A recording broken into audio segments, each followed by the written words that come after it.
5000 ரூபாயை கொடுத்துட்டு 2.5 லட்சம் ரூபாய் எங்க தலைமையில கடன் வச்சீங்கல்லங்க ஐயா. அதனாலதாங்க ஐயா திமுக நீங்க கில்லாடி. இந்த கடனை திமுக முதலமைச்சர் கட்ட போறது இல்லைங்க ஐயா. அருமை சொந்தங்களே, இன்னைக்கு சொல்றாங்க பொங்கலுக்கு 3000 ரூபாய் கொடுத்துறோம். அவங்க பொங்கலுக்கு 3000 கொடுத்தோன்னே நம்ம அப்படியே கியூ கட்டி நின்று அவருக்கு ஓட்டு போடுவோம் முதலமைச்சர் அவர்கள் அந்த ஏசி அறையில் நம்புறாங்க. அன்பு சொந்தங்களே, நம்முடைய திராவிட முன்னேற்ற கழகத்தினுடைய ஆட்சி வரும்பொழுது 2021 தமிழகத்தினுடைய ஒரு ரேஷன் கார்டின் மீது 2,04,000 ரூபாய் கடன் இருந்துச்சு. ஐயா நான் திரும்பவும் சொல்றேங்க ஐயா, இது குறிப்பாக நம்முடைய சகோதரிகள் தாய்மார்கள் கேட்டுக்கிறேன். 2021 திமுக ஆட்சி வந்த பொழுது ஒரு ரேஷன் அட்டையின் மீது இருந்த கடன் 2,04,000 ரூபாய்.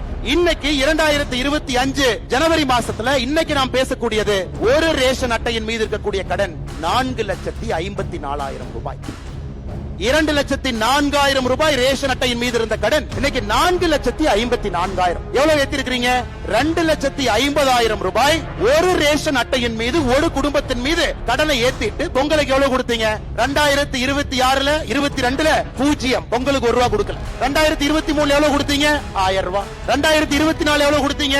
1000 ரூபாய். 2025 எவ்வளவு கொடுத்தீங்க? 0. 2026ல எவ்வளவு கொடுக்கறதா சொல்லிருக்கீங்க? 3000. மொத்தமா 5000 ரூபாயை கொடுத்துட்டு 2.5 லட்சம் ரூபாய் எங்க தலைமையில கடன் வச்சீங்கல்லங்க ஐயா. அதனாலதாங்க ஐயா திமுக நீங்க கில்லாடி. வெறும் 5000 ரூபாயை பொங்கல் என்று சொல்லிவிட்டு கொடுத்து விட்டு 2,50,000 ரூபாய் கடனை ஏற்றி வைத்திருக்கின்றனர். இந்த